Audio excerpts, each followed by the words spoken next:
काहीचं निलंबन झालंय खासदारकीचं? त्याच्यामध्ये एकट्यांचं नाही झालेलं, अनेक खासदारांचं झालं.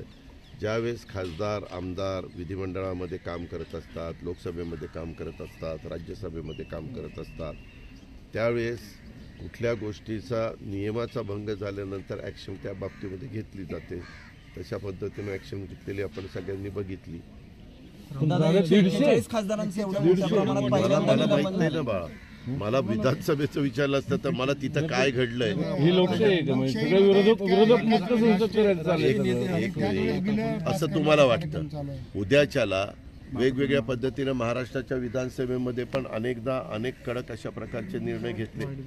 जर तिथं माझ्या माहितीप्रमाणे उपराष्ट्रपती महोदयांचा अपमान करण्यात आला, आज राष्ट्रपती असतील, उपराष्ट्रपती असतील, पंतप्रधान असतील, कुठल्याही राज्याचे मुख्यमंत्री असतील, या ज्या काही पोस्ट आहेत या महत्त्वाच्या पोस्ट आहेत. लोकशाही पद्धतीनं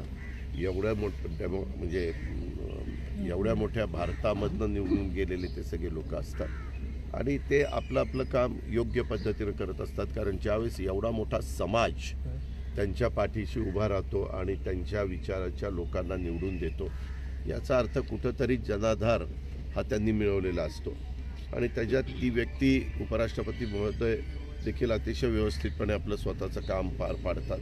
असं असताना तिथं जी काही घटना घडली त्याच्यामुळे एवढ्यांच्यावर ॲक्शन घेण्यात आलेली आहे असं माझ्या माहितीप्रमाणे मला जी माहिती मिळाली त्या आधारे मी तुमच्याशी बोलतो.